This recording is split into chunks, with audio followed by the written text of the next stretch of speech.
வார்த்தைகளில் சிறந்தது வல்லவன் ரஹ்மானின் வார்த்தை என்றும், நடைமுறைகளில் சிறந்தது நபிகளார் ஸல்லல்லாஹு அலைஹி வஸல்லம் அவர்களுடைய வாழ்க்கை வழிமுறை என்றும், அவர்களுடைய வாழ்க்கை வழிமுறைகளுக்கு பின்னால் மார்க்கத்தில் புதிதாக புகுத்தப்பட்டவைகள் கர்மங்களிலே மிக மோசமானவைகள் பித்அத்துகள், எல்லா பித்அத்துகளும் வழிகேடுகள், எல்லா வழிகேடுகளும் மனிதனை நரகத்துக்கு இட்டுச் செல்லும் என்று சொன்னவனாக சொற்கொள்ளவே ஆரம்பிச்சுகின்றேன். அன்பார்ந்த தாய்மார்களே, சகோதரிகளே, வல்லவன் ரஹ்மானின் பேரருளால் அவனுடைய மார்க்கத்தை படிப்பதற்காக வேண்டி, குர்ஆன் ஹதீஸிலிருந்து ஒரு சில விடயங்களை கற்றுக்கொள்வதற்காக வேண்டி நாம் எல்லாம் இந்த இடத்தில் ஒன்று கூடியிருக்கின்றோம். நபிகளார் ஸல்லல்லாஹு அலைஹி வஸல்லம் அவர்கள் சொன்னார்கள், மன் யுரிதில்லாஹு பிஹி கைரன் யுஃபக்கிஹுஹு ஃபித்தீன். அல்லாஹ் யாருக்கு நலவை நாடுகின்றானோ அவனுக்கு மார்க்கத்திலே விளக்கத்தை கொடுப்பதாக சொன்னார்கள். எனவே அந்த அடிப்படையில் அல்லாஹ் எங்களோடு இரக்கப்பட்டு வாராவாரம் இப்படி அவனுடைய மார்க்கத்தை படிக்கின்ற சந்தர்ப்பத்தை, குர்ஆன் ஹதீஸை கேட்கின்ற சந்தர்ப்பத்தை எனக்கும் உங்களுக்கும் அல்லாஹ் தருகிறான் என்று சொன்னால், அந்த அல்லாஹுக்கு நன்றி செலுத்தும் முகமாக இந்த இடத்தில் என்ன சொல்லப்படுகிறது என்பதை காது தாழ்த்தி கேட்டு, சொல்லப்படுகிற செய்திகள் குர்ஆன் ஹதீஸுக்கு நேர்படக்கூடிய நேரத்தில் முடியுமான அளவு எங்களுடைய வாழ்க்கையிலே அமுல்படுத்தி கொண்டு, நாங்கள் வாழ்க்கையிலே அமுல்படுத்தக்கூடிய செய்திகளை பிற சகோதர சகோதரிகளுக்கு எடுத்துச் சொல்லிக் கொடுக்கின்ற நல்ல மனிதர்களாக வாழ்ந்து அல்லாஹுக்கு நன்றி செலுத்திய நிலையில் முஸ்லீம்களாக மரணிக்க நானும் நீங்களும் முயற்சி செய்ய வேண்டும். அன்பார்ந்த இஸ்லாமிய சகோதரர்களே, தாய்மார்களே, சகோதரிகளே, நாங்கள் ஒரு சில வாரங்களாக ஒரு முஸ்லிம் இன்னொரு முஸ்லிமுக்கு செய்ய வேண்டிய கடமை என்ன என்ற அடிப்படையில் ரசூலுல்லாஹி ஸல்லல்லாஹு அலைஹி வஸல்லம் அவர்கள் சுருக்கமாக 8 கடமைகளை சொன்னார்கள். புகாரி முஸ்லிமிலே பதிவு செய்யப்பட்டிருக்கின்ற 3 ஹதீஸுகளில் வரக்கூடிய செய்திகளில் 8 கடமைகள் வருகின்றன. ஒரு முஸ்லிம் இன்னொரு முஸ்லிமுக்கு செய்ய வேண்டிய கடமைகள். அந்த கடமைகளில் மிக பிரதானமாக நாங்கள் ஏற்கனவே பார்த்து முடிந்தது, ஒரு முஸ்லிம் சலாம் சொல்லிவிட்டால் அவருக்காக பதில் சொல்வது, அல்லது ஒரு முஸ்லிமை காணுகிற பொழுது சலாம் சொல்வது. அதே போன்று ஒரு முஸ்லிம் நோய்வாய்ப்பட்டு விட்டால் அவரை போய் நோய் விசாரிப்பது. இந்த 2 செய்திகளை நாங்கள் பார்த்து விட்டோம். அதே போன்று நபிகளார் ஸல்லல்லாஹு அலைஹி வஸல்லம் அவர்கள் சொன்னார்கள், ஒரு முஸ்லிம் மரணித்து விட்டால் அந்த முஸ்லிமுடைய ஜனாசாவிலே கலந்து கொள்வது, அந்த முஸ்லிமுடைய ஜனாசாவை அடக்கும் வரையில் துயர்ந்து சொல்வது என்ற ஒரு கடமையை நபிகளார் ஸல்லல்லாஹு அலைஹி வஸல்லம் அவர்கள் சொன்னார்கள். அதே போன்று ஒரு முஸ்லிம் திருமணம் நடத்தி ஆண் மகன் போடக்கூடிய அந்த வலிமாவுக்கு அழைப்பு விடுக்கப்பட்டால் அதற்காக பதிலளிப்பது. அதே போன்று ஒரு முஸ்லிம் தும்மிவிட்டு அல்ஹம்துலில்லாஹ் என்று சொன்னால் அவருக்காக யர்ஹமுக்கல்லாஹ் என்ற அந்த பதிலை சொல்வது. ஒரு முஸ்லிம் அநியாயம் இழைக்கப்பட்டால் அந்த பாதிக்கப்பட்ட முஸ்லிமுக்காக உதவி செய்வது, குரல் கொடுப்பது.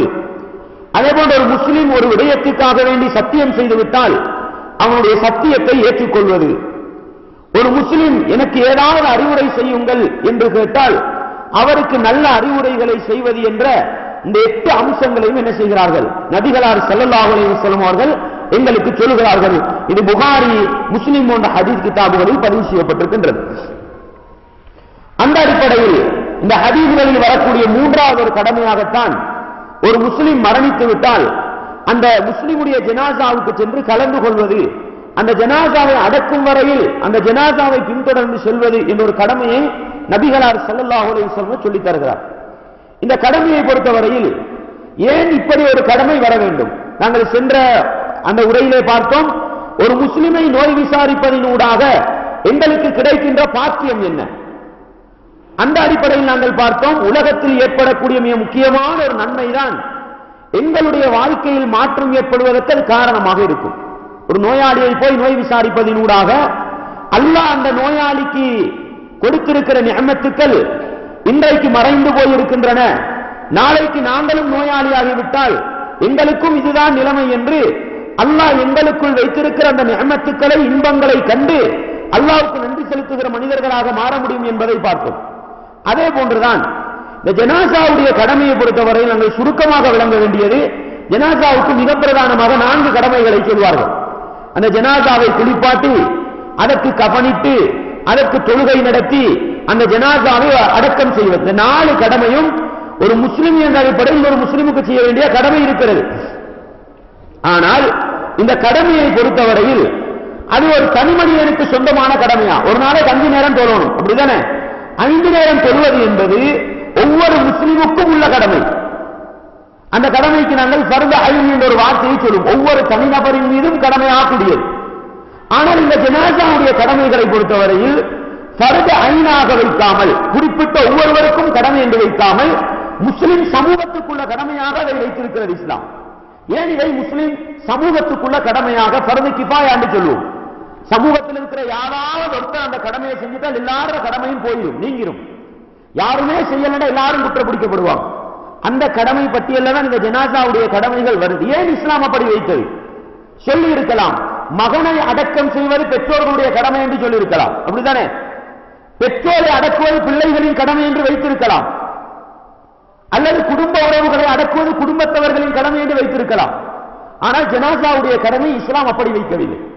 இதற்கு ஏதாவது காரணங்கள் குர்ஆன் ஹதீஸில் இருக்கிறதா என்றால், குர்ஆன் ஹதீஸில் இதுக்கு காரணம் வரல. ஆனால் இப்படி ஒரு கடமையை இஸ்லாம் வைத்திருப்பதற்கான ஒரு காரணத்தை மனித சமூகத்துக்கு நலவு என்று நினைக்கலாம். எப்படி எடுக்கலாம் தெரியுமா? சாதாரணமாக ரசூலுல்லாஹி ஸல்லல்லாஹு அலைஹி வஸல்லம் சொல்கிறார்கள், அக்ஸிரு திக்ர ஹாதிமில் லத்தாத், இன்பங்களை எல்லாம் ஆசைகளை எல்லாம் உடைத்தெறியக்கூடிய ஒரு விடயத்தை நீங்கள் ஞாபகப்படுத்துங்கள், அதிகம் அதிகம் ஞாபகப்படுத்துங்கள். அது என்னது? அதுதான் மௌத் என்று சொன்னார்கள், இப்படிதானே? ஒரு மனிதன் இந்த உலகத்தில் பாவம் செய்வதற்கு என்ன காரணம்? என்னுடைய கண்ணுக்கு இன்பம் கிடைக்கிறது, காதுக்கு இன்பம் கிடைக்கிறது, உடம்புக்கு இன்பம் கிடைக்கிறது, அதனால் இந்த இன்பங்கள் சந்தோஷங்களை அடைந்து கொள்ள வேண்டும் என்பதுதான் ஒரு மனிதன் பாவம் செய்வதற்கான காரணம். நபிகளார் என்ன சொல்கிறார்கள்? இந்த மனிதனுடைய உள்ளத்துக்கு ஆசையாக இருக்கக்கூடிய பாவங்களை விட்டு நீ விடுபட வேண்டுமா? நீ ஒன்றை யோசி, எதை தெரியுமா? மௌத்த மட்டும் நீ யோசித்துக்கொள், நீ எந்த பாவமும் செய்ய மாட்டாய். நல்ல ஒரு படம் போகுது, 3 மணித்தியாலம் படத்துக்கு முன்னால் உட்கார்ந்துகிட்டு இருக்கிறோம். இப்பொழுது படத்தை பார்த்து கொண்டிருக்கும் பொழுது எங்களுக்கு ஒரு சிந்தனை வருது, அட இப்ப இந்த பில்டிங் அப்படியே உடைஞ்சு விழுந்து நான் மௌத்தா போயிட்டா என்ன நிலைமைன்னு யோசி பாருங்க. அந்த பாவத்தை செய்து கொண்டிருக்கிற கட்டத்தில் மௌத்த கொஞ்சம் நீங்க ஞாபகப்படுத்தி பாருங்க. நீங்க அந்த படத்தை பாத்தீங்களா? நான் கேட்கிறேன். நீங்கள் ஞாபகப்படுத்தி அந்த மௌத்துடைய சிந்தனை, அந்த மரண சிந்தனை படம் பார்ப்பதை விட்டு உங்களை நிச்சயம் தடுக்கும், நீங்கள் மூமின்களாக இருந்தா. விளங்குதா? நல்ல நாடகம் கொண்டு போய்கிட்டு இருக்குது. தொடர் நாடகம் பார்க்கிறவங்க தான் எங்க முஸ்லீம்கள். அடுத்த சமூகம் உழைச்சி கஷ்டப்படுது. எங்கட சமூகம் சோம்பேறிகளா என்ன செய்யுது? அந்த யூதர்களும் நசாராக்களும் எதையெல்லாம் உருவாக்குறாங்களோ அதை பார்த்து பார்த்து நேர காலத்தை கழிக்குது, அப்படித்தானே? நாடகம் பார்க்கிற பழக்கம் எங்கள்கிட்ட தான் என்ன வீதக்கணக்கில் கூட இருக்குது. ஆனா அடுத்த சமூகம் வீட்டுக்கு வர 7 மணி 8 மணி பார்க்க டைம் கிடையாது. எங்கட சமூகம் தான் பார்த்து தொலைக்குது. இப்ப நல்ல நாடகம் கூட பார்த்துட்டு இருக்கிறோம். இப்பொழுது எங்களுக்கு மரண சிந்தனை வருகிறது. நாங்க படத்தை பார்ப்போமா? யோசி பாருங்க. எங்களுக்கு வரக்கூடிய அந்த மரண சிந்தனை நாங்கள் பார்க்கிற அந்த நாடகத்தை விட்டு எங்களை தூரப்படுத்துமா இல்லையா? சிகரெட் குடிச்சுக்கிட்டு இருக்கிறார். சிகரெட் குடிக்கிற நேரத்தில் அடே இந்த சிகரெட்டை குடிச்சு முடிக்கிறதுக்காக நான் மௌத்தா போயிட்டா என்ன நிலைமை அப்படின்னு யோசிச்சு பார்த்தால் அவர் அந்த சிகரெட்டை தொடர்ந்து பத்த யோசி. உண்மையான மூமி, உண்மையான முஸ்லிம், மரணத்தை பயந்து மரணத்துக்காக வாழக்கூடிய ஒரு முஸ்லிம் பாவத்தை செய்து கொண்டிருக்கக்கூடிய நேரத்தில் மௌத்துடைய சிந்தனை வந்தால் அந்த பாவத்தில் தொடர்ந்து இருப்பாரா? யோசி பாருங்க. ஒரு காரணம் இருக்க மாட்டார், அப்படித்தானே? அதனால ரசூலுல்லாஹ் சொன்னாங்க, இன்பங்கள் ஆசைகளை எல்லாம் உடைத்தெறியக்கூடிய அந்த மரணத்தை ஞாபகப்படுத்துங்கள் என்று சொன்னார்கள். ஆனா எங்களுக்கு இருக்கிற வேலை வெட்டி, எங்களுக்கு இருக்கிற சோழி அந்த மரணத்தை அப்படியே மறக்கடிச்சிடுது, மரணத்தை அப்படியே மறக்கடிச்சுது. அதனால என்ன செய்யுது? அந்த மரண சிந்தனை இல்லாம போய் மனிதன் கெட்டவனாக வாழக்கூடிய ஒரு நிலைமை வருது. அதனால இஸ்லாம் என்ன தெரியுமா சொல்லுது? நீ விரும்பாவிட்டாலும் உனக்கு ஒரு சந்தர்ப்பம். இப்ப வீட்டுல ஊர்ல யாராவது ஒரு முஸ்லீம் மௌத்தா போயிட்டா போகணுன்ற ஒரு சிந்தனை வருதா இல்லையா? போகணுன்ற ஒரு சிந்தனை வருது. பெண்களை பொறுத்த வகையில தொழுகிறதும் இல்ல, அப்படிதானே? ஜனாதா தொழுகிறதும் இல்ல, ஜனாதா பின்தொடர்றதும் இல்ல, அடக்கிற மயவாடிக்கு போறதும் இல்ல.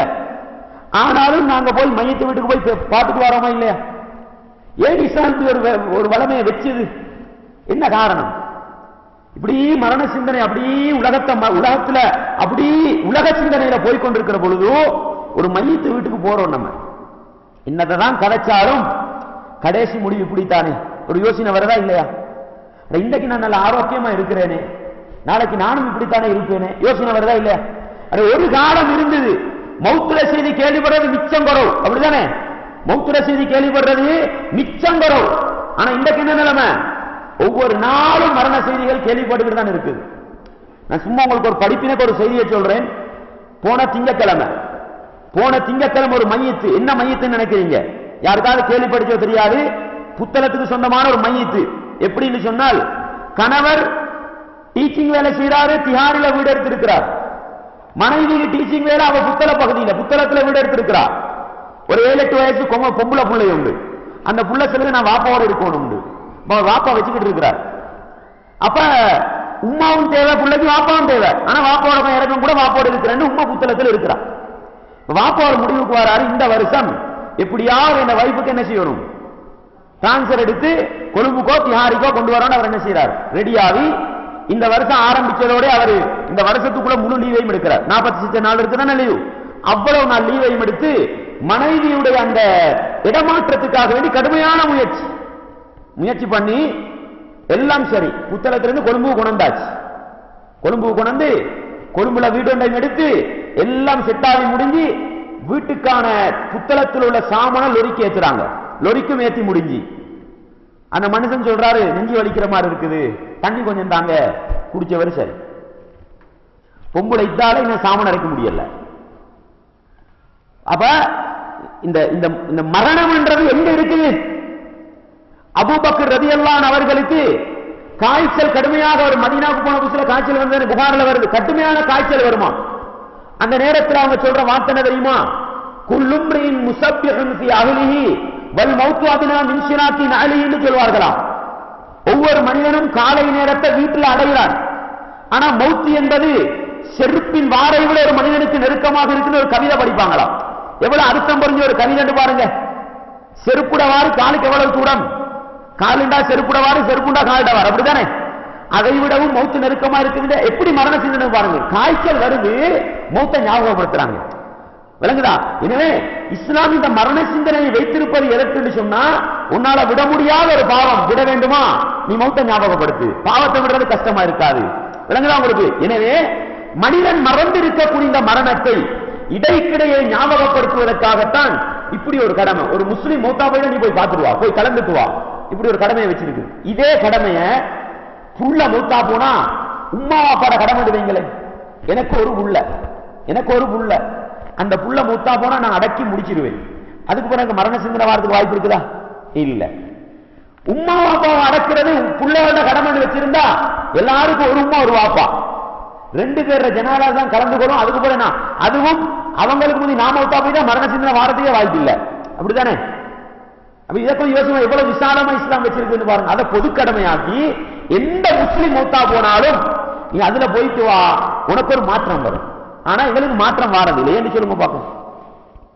இங்க ஒவ்வொருத்தரும் முதல்ல கை வச்சு கேட்டு பாருங்க. ஒரு முஸ்லிம் மௌத்தா போயிட்டாங்க, நாங்க எத்தனை பேர் போறோம்? தெரிஞ்சவங்களாச்சே, பாட்டி சரியில்லையே, குடும்பமாச்சே, தலையை காட்டாடி சரியில்லையே, மோசூதிக்கு தான் போறோம். நாங்க பேருக்கும் புகழுக்கும் பெருமைக்கும் தான் போறோம். நாங்க போராட்டி சரியில்லையே, குடும்பம் கணக்கெடுக்காத, அதுக்குத்தான் போறோம். நம்ம இப்படி போனா மாற்றம் வருமா? ஒரு நாளும் மாற்றம் வராது. ஒரு நாள் என்ன செய்யாது? மாற்றம் வராது. எப்படி மாற்றம் வரும்? ஒரு முஸ்லிம் யாரா இருந்தாலும் சரி மௌத்தா நாம் போய் அந்த குடும்பத்துக்கு ஆறுதல் செலுத்தி வருவேன் போங்க. அப்ப விளங்கும் எங்களுக்கு வாழ்க்கையில மாற்றம் வர்றதுக்கு அந்த மரண நிகழ்வு காரணமா இருக்கு. அதனாலதான் பாருங்க, ஒரு மௌத்து செய்தி கேள்விப்பட்ட உடனே ஒரு முஸ்லிம், நான் இது போன கிழமை விளங்கப்படுத்தினேன் இல்ல தானே? இது விளங்கப்படுத்தல தானே? ஒரு முஸ்லிமுக்கு மரண செய்தி கேள்விப்பட்டா என்ன சொல்றது? இன்னா லில்லாஹி வ இன்னா இலைஹி ராஜிஊன். இந்த வார்த்தையின் அர்த்தம் என்ன? நாங்கள் அல்லாஹ்வுக்குரியவர்கள், அல்லாஹ்வின் பக்கமே திரும்பி செல்லவிருக்கிறோம். யாரோ ஒருத்தர் மௌத்து, பெரும்பாலும் நாங்க என்ன சொல்றது? அவர் அப்படி இருந்தாரு, இப்படி இருந்தாரு, இதைத்தான் கதை பண்ணாங்க. மௌத்தா போனவரை பத்தி கதைக்கிறதுல உனக்கு வேலை இல்லை. அதான் இஸ்லாம் சொல்லுது. எங்கட நிலைமை என்னண்டா, இன்னா லில்லாஹி வ இன்னா சும்மா துஆ சடங்கா போயிட்டு சும்மா எல்லாத்திர மாதிரி அங்க ஜனாசா அறிவிக்கும் பொழுதே என்ன மைக்க போட்ட என்னன்னு சொல்லி கொடுறாரு. அந்த அளவுக்கு போயிட்டு, அப்படித்தானே? ஆனா அதுக்கு ஆழமான ஒரு அர்த்த செறிவு இருக்கு. என்ன தெரியுமா? மௌத்தா போனவன பேசுறது உனக்கு வேலை இல்லை. நீ உன்னைய பத்தி யோசி. இன்னா லில்லாஹி, நாங்கள் அல்லாஹ்வுக்குரியவர்கள், அவன் பக்கமே போக இருக்கிறோம். பாருங்க, இஸ்லாம் ஒரு மனிதனை பண்படுத்துறதுல எந்த அளவு வழிகாட்டல் வச்சிருக்குன்னு பாருங்க. ஒரு மையத்து விழுந்தாலே எங்களுக்கு என்ன யோசனை வருவாமாம்? அவர் போயிட்டாரப்பா, அடுத்தது நாங்க தான் போக இருக்கிறோம். நாங்க அல்லாஹ்வுக்குரியவங்க, அவன் பக்கமும். நான் கேட்கிறேன், இந்த துஆவை சிந்தனையோடு ஓதினால் எங்கட வாழ்க்கையில மாற்றம் வருமா வராதா? யோசிச்சு பாருங்க. இன்னைக்கு மனுஷனை திருத்துறது சரியான கஷ்டமா இருக்கு, அப்படித்தானே? மனுஷனை திருத்துறன்றது சரியான கஷ்டமா இருக்குது. ஆனா இஸ்லாம் வச்சிருக்கிறது ஒன்றுதான், நீ மௌத்த மட்டும் ஞாபகப்படுத்திக்கோ, மௌத்துக்கு பின்னால் ஒரு வாழ்க்கை இருக்குன்னு நினைச்சுக்கோ, நீ நல்லவனாவதுக்கு அது போதும். எனவே இஸ்லாம் இந்த ஜனாசாவுடைய கடமையை பொது கடமையாக்கி, ஒரு முஸ்லிம் மௌத்தா போயிட்டா நீ போய் பார்க்கணும்ன்றதை வச்சிருக்கணும் தெரியுமா? நாங்க போய் பார்த்தாரே, நேத்து நல்லா இருந்தாரே, நேத்து தானே ரோட்ல கலைச்சிட்டு போனாரு, இன்றைக்கு மௌத்தா போயிட்டாரே, அதோட நிக்காம நாளைக்கு நானும் அப்படித்தான், இன்றைக்கு இப்படி இருக்கிறேனே, அல்லாஹ் இந்த உயிரெடுக்கிற நாளைக்கு நானும் யாரலாம். இந்த ஒரு சிந்தனையை வளர்ப்பதற்காக வேண்டி இஸ்லாம் வைத்திருக்கிற மிகப்பெரிய ஏற்பாடு, ஒரு முஸ்லிம் இன்னொரு முஸ்லிமுக்கு செய்ய வேண்டிய கடமையை போய் என்ன செய்யணும், போகணும். பெண்களை பொறுத்த வகையில மையத்தை துயர்ந்து வராவிட்டாலும் அந்த வீட்டுக்கு போயிட்டு வரவில் என்ன இருக்குது, ஒரு வாழ்வியல் மாற்றம், ஒரு திருப்பு முனை ஏற்படுவதற்கு அது காரணமா இருக்கு. நான் உங்களுக்கு ஒரு அடிப்படை சொல்லித்தரேன்.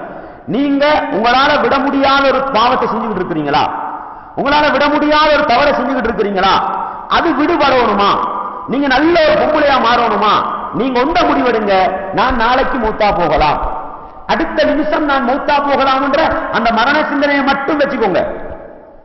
உண்மையிலே நீங்க எந்த பாவத்தை விட முடியாதுன்னு நினைக்கிறீங்களோ அந்த பாவத்தை விடுறது என்ன செய்யும், சிம்பிளா போயிடும். உங்களுக்கு எனவேதான் இப்படி ஒரு ஏற்பாடு. எனவே இந்த ஜனாசாவை துயர்ந்து செல்வதின் ஊடாக எங்களுக்கு கிடைக்கக்கூடிய நன்மை என்ன? உலகத்தில் இந்த பாக்கியம் இருக்குது, எங்கள்கிட்ட மாற்றம் வரதுக்கு ஒரு காரணம் இருக்குது. அடுத்த கட்டம், முதலாவதாக நாம் ஒரு ஜனாசா வீட்டுக்கு போனால் செய்ய வேண்டிய வேலை என்ன?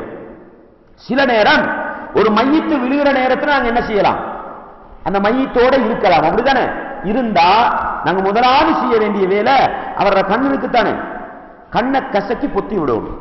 ரசூலுல்லாஹ் சொன்னாங்க, ஒரு மனிதன் உயிர் வெளியாவிட்டால் அந்த உயிரை கண் பார்வை தொடர்கிறது.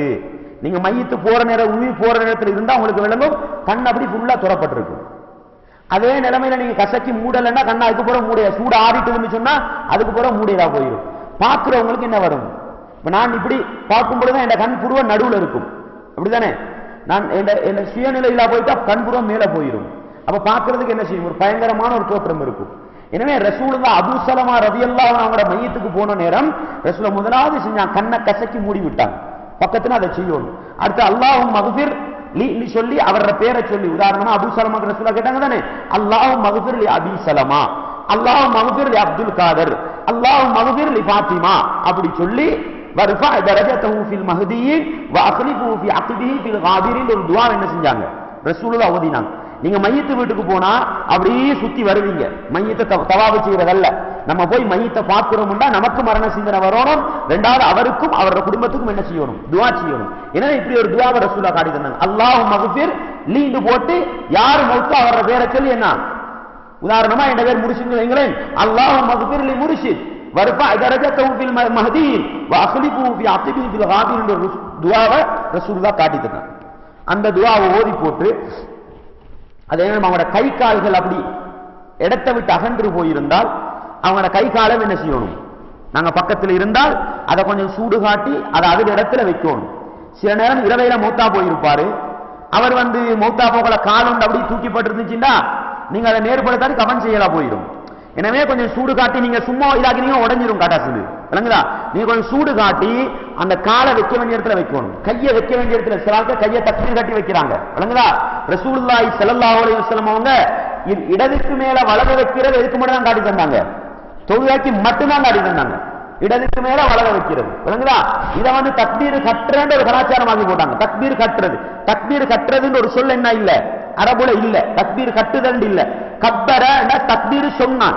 அல்லாஹு அக்பர் என்று சொல்வதற்கு அரபியில தக்பீர் சொன்னான் தான் சொல்றது, கப்பர, விளங்குதா? எனவே நீங்க தொழுகையில பாடத்துல போய் பாத்தீங்கன்னா ரசூலுல்லாஹ் அல்லாஹு அக்பர் என்று சொல்வார்கள். இது ஒரு சப்ஜெக்ட். புகாரி முஸ்லிம்ல இந்த ஹதீஸை பார்க்கலாம், புகாரில பார்க்கலாம், அல்லாஹு அக்பர் என்று சொல்லி இடதுக்கு மேல் வலதை வைப்பார்கள், அதை பார்க்கலாம். எனவே அல்லாஹு அக்பர் என்று சொல்வது இன்னொரு கடமை, இடதுக்கு மேல வலதை வைக்கிறது என்ன இன்னொரு கடமை, தொழுகைக்குள்ளது. அதை கொண்டு எதுல பூத்தி வச்சிருக்கிறாங்க, ஜனாசால பூத்தி வச்சு முதலாவது செய்யற வேலை மௌத்தா போனா என்ன செய்யறது, தக்பீர் கட்டி வைக்கிறது, விளங்குதா? அப்படி ஒரு கலாச்சாரத்தை யார் காட்டி கொடுக்கல, ரசூலுல்லாஹ் காட்டி கொடுக்கல. அது மாற்று மத கலாச்சாரம். எப்படி நீங்க போய் மாற்று மதத்தவரோட ஜனாசாக்களை பாருங்க, சில நேரம் அரசியல்வாதிகள் மௌத்தா போனா என்ன செய்வாங்க, அவங்கள வந்து பேப்பர்கள்ல நியூஸ்ல எல்லாம் காட்டுவாங்க. எப்படி வச்சிருப்பாங்க, இப்படி வச்சிருப்பாங்க. பாத்துருக்கா? தொப்புளுக்கு கீழே கை கட்டுறதுன்னு அனபி மதுகபுல தக்பீரு, அனபி மதுகபுல தக்பீரு, தொப்புளுக்கு கீழே கை கட்டுறது. அப்ப சட்டப்படி யார் தான் வச்சிருக்கிறா? மாற்று மதத்தவர்கள் வைக்கிறாங்க. இல்லைங்களா? எங்கடா அப்பாமார் ஆட்சிமார் எங்கிருந்து வந்தவங்க? வெளிநாட்டு இறக்குமதிகளா? அரபி இறக்கு இன்றைக்கு விமர்சிக்கிறாங்க. என்னமோ நாங்க ஏன்னா மரக்கலையான்னு சொல்லி தோணியில கள்ள தோணி சொல்லி என்ன செய்யறாங்க? நாங்க என்னமோ அரபு நாட்டு இறக்குமதிகள் மாதிரியும் பாகிஸ்தான் இறக்குமதி பேசுறாங்க. வரலாறு தெரியாதவனுங்க. நாங்க அப்படிப்பட்டவங்களா இல்ல. எங்கட அப்பா மாற ஆட்சி மாற பார்த்தா நாங்க யாருதான் சுத்த பௌத்தனாக அல்லது ஒரு ஹிந்துவா இருந்திருப்போம். வரும் பொழுது அவங்கள்ட்ட இருந்து ஒரு சில கலாச்சாரத்தை எடுத்துட்டு தான் வந்திருக்கணும், விட்டுட்டு வரல நாங்க. இல்லைங்களா? அதை பட்டியல் போட அப்படியே பட்டியல் போட்டு போகலாம். அதுல ஒன்றுதான் அங்க இங்க கட்டினாங்க. நம்ம அனபி மதுகபிலேயே ஷாபி மதம் இங்க கட்டுறோம். இந்தியாவில் போனா அனபி மதம் இங்க தான் கட்டணும். அப்ப யாருக்கு ஒப்பா போகும்? எனவே ஜனாசா ஒரு மரணத்துக்கு பின்னால கைய கட்டி வைக்கிறது யார கலாச்சாரத்துல குர்ஆன் ஹதீஸ்ல பார்க்க இயலாது, ரசூலுல்லாஹ் நடைமுறையில இல்ல. எனவே ஒரு மனிதன் இயல்பு கை எங்க இருக்கணும் அங்கதான் என்ன செய்யணும். எனவே நம்ம எங்கட குடும்பத்திலே எங்கட சமூகத்திலே மையத்து விழுந்துட்டா நம்ம அங்க போனா இந்த முறை ஒழுக்கத்தை சொல்லி கொடுக்கணும். விளங்குதா? எனவே தொழுகையில ரசூல இடதுக்கு மேல வடதுக்கு ஆதாரம் இருக்குது. மையத்துக்கு வச்சாங்க இருக்குதா? இல்ல. மையத்துக்குள்ள சட்டத்திட்டங்கள் எல்லாம் இருக்குது. எனவே நாங்க அண்டக்கும் சொன்னோம், ஒரு நோயாளிட வீட்டுக்கு போறீங்க, போறது குடும்ப உறவு பேன்றதுக்கு அல்ல. போறது குடும்ப உறவு பேன்றதுக்கா? ஒரு முஸ்லிம் நோயாளிக்கு தான் போக சொல்லுது. குடும்ப உறவுக்கா போன இஸ்லாம் சொல்லல. குடும்ப உறவுக்கா போறது கொஞ்சம் கூடுதல் கவனம் செலுத்தணும். போறது என்னது ஒரு முஸ்லிம் அங்க போனா என்ன அவர் செய்யறதெல்லாம் பார்த்துட்டு வரதுக்கா? நாங்க போன தடவை சொன்னோம், அவர் தவறு செய்யறாரா அந்த தவறு அந்த கட்டத்துல சுட்டிக்காட்டி திருத்துங்க. ரசூலுல்லாஹ் போன கலிமாவே சொல்லி கொடுத்தாங்கன்னு பார்த்தோம். அப்படித்தானே? எனவே மையத்து வீட்டுக்கும் போனா தவறுகளை காண்றோமா, இஸ்லாத்துக்கு முரணான செய்திகளை காண்றோமா, அவங்களுக்கு என்ன செய்யணும்? முறையாக அதை சொல்லிக் கொடுக்கணும். விளங்கிட்டா உங்களுக்கு? எனவே சும்மா போயிட்டு வர நம்ம இஸ்லாத்தை நேசிக்கிறவங்க போனா இஸ்லாத்துக்கு முரணான காரியம் சுட்டிக்காடு, இப்படி தவறு, ரசூலுல்லாஹ் வழிமுறைக்கு முரண். விளங்குதா? எந்த அளவுக்கு சொன்னா ஒரு தாபி என்று சொல்லுவாங்க, சஹாபாக்களை கண்டவங்க தாபி என்று சொல்லும். சயீத் இப்னுல் முஸய்யப் ரலியல்லாஹு அன்ஹு, நான் நினைக்கிறேன் அவங்களோட மையத்து நேரம் அவங்களுக்கு கடுமையான மயக்கம் முடிஞ்சு தெளிஞ்சு பார்க்கிறாங்க. அவங்க படுத்திருக்கிற கட்டில கிப்லா சைடுக்கு திருப்பி வச்சிருக்கிறாங்க. கிப்லா சைடுக்கு திருப்பி வச்சிருக்கிறாங்க. உடனே கேட்கிறாங்க, யாரப்பா திருப்பினது? ஒருத்தர் சொல்றாரு, நான் நினைச்சேன் ரசூலுல்லாஹ் அவங்க செய்யாத வேலையை இருந்த மாதிரி கட்டில போடுன்னு நினைச்சார். அவர் மரணப்படுக்கையில் இருந்துட்டு நினைச்சார். நல்லா உங்களுக்கு அவ நாங்களும் போனா எனக்கு நிறைய வர வேண்டியது. நாங்க போன இஸ்லாத்துக்காக, நீ ஒரு முஸ்லிம்களுக்காக வந்தேனப்பா. விளங்கா? உங்க குடும்பம் செய்யற தவறு இப்படி நடந்து திருத்திக்கோங்க சொல்லணுமா இல்லையா? இந்த ஒரு கடமை இருக்குது, அதை மறந்துடாதீங்க. விளங்கா? அது யாருமே நம்மளோட குடும்ப உறவு சகோதரத்துவம் குடும்பம் தான் இருக்குது. மார்க்கம் எப்படி போனாலும் பரவாயில்ல போறாங்க, அப்படி அல்ல. எனவே இதெல்லாம் எக்ஸ்ட்ரா வரக்கூடியது. ஒரு மையத்து வீட்டுக்கு போனால் எங்களுக்கு கிடைக்கிற படிப்பின நோக்கம் அவர்களுக்கு என்ன செய்யணும்? நல்லதை கூட்டுறவங்களாக நாம் மாற்றணும். அடுத்த விஷயம் என்னன்னு சொன்னால், ஒரு ஜனாசாவை குளிப்பாட்டுறத தனி கடமை. பெண்களை பொறுத்தவரையில பெண்கள் என்ன செய்வாங்க? குளிப்பாட்டுவாங்க. கணவனாக இருந்தால் மனைவி என்ன செய்யலாம்? குளிப்பாட்டக்கூடிய தாராள அனுமதி இருக்குது. ரசூலுல்லாஹி ஸல்லல்லாஹு அலைஹி வஸல்லம் ஒரு நாள் ஜன்னத்துல் பக்கீக்கு என்ன செய்றாங்க? போயிட்டு வராங்க. ஆயிஷா நாயகி கடுமையான தலைவலியா இருக்குது. அவ ஆயிஷா நாயகி தலைவலின்றாங்க. அவளோட ரசூலுல்லாஹ் தலைவலின்னு சொல்லி போட்டு, நீ கவலைப்படாதே, நீ ஒன்றுக்கும் பயப்பட வேண்டிய அவசியம் இல்லை, எனக்கு முன்னால நீ மூத்தாகுனா உன்னை நான் குளிப்பாட்டி உனக்கு கவனித்து உனக்கு தொழுவிக்கு நான் அடக்கம் செய்வேன். மனைவி குளிப்பாட்டி நினைச்சாங்க ரசூலுல்லாஹ் சொல்றாங்க. விளங்கிட்டா? அந்த அடிப்படையில் கணவனுக்கு மனைவியை குளிப்பாட்டலாம், மனைவிக்கு கணவன் என்ன செய்யலாம்? குளிப்பாட்டலாம். எனவே அதை செய்ய முடியுமான சந்தர்ப்பங்கள் செய்ய வேண்டும். விளங்குதா? நம்ம ஒரு நாளைக்கு நாசாவையை பாட்டுறோம். குளிப்பாட்டுறதே இல்லை, பெரிய ஒரு நீத்தரே இல்லை. சுத்தமா சொன்னா நீங்க குளிப்பீங்க தானே, அதை விட ஒரு லேசி. ஜனாசாவை குளிப்பாட்டுறது லேசி. ஜனாசாவை குளிப்பாட்டுறதுனால எங்களுக்கு என்ன வரும்? ஒரு ஜனாசாவை குளிப்பாட்டு ஒண்ணுமே அதை செய்யறாது தானே, எங்களுக்கு ஒரு சிந்தனை வருமா இல்லையா? நேற்று உறுதியா ஜவானா எங்களுக்கு இந்த பருவப்படுத்துகிறாரு, நேற்று ரோட்டடிவை சுற்றி செஞ்ச மூளை இந்த பருவப்படுத்துகிறாரு, எனக்கும் இதுதானே நிலைமை. யோசனை வருமா வராது? முன்பாட்டி பாருங்க. இன்றைக்கு நானே சொல்லுவார பூசி தேங்காய் பூசி அதை பூசி குளிக்கிறேனே, நாளைக்கு நானும் மூத்தாப்புனா எவ்வளோ நான் குளிப்பாட்டு யோசனை வருமா வராதா? திருந்துறது ஒரு காரணமா இருக்குமா இல்லையா? ஏன் பயந்து வருது? ஏன் குளிப்பாட்டாம பயந்து வர்றாங்க? அது ஒரு காரணம். நான் முன்னாலே நாங்க எங்களை 2-3 தலைமுறை முன்னால்தான் இருந்து வந்தவங்க, மாற்று மதத்திலிருந்து வந்தவங்க. அது ஒரு நம்பிக்கை இருக்குது.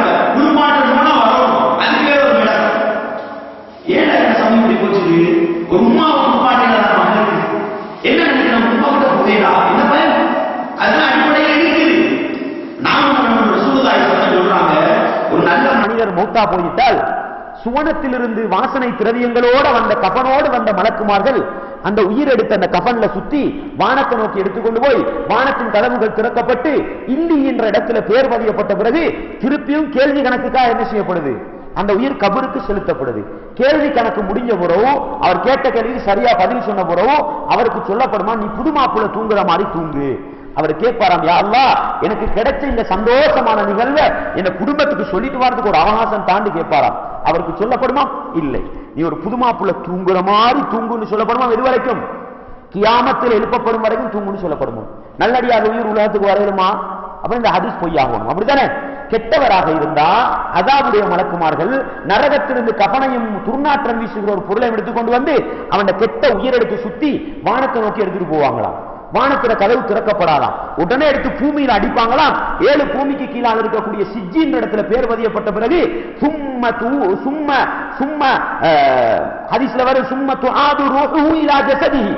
பின்பு அவருடைய உயிர் அப்படியே உடம்புக்கு திருப்பி எடுக்கப்படும்.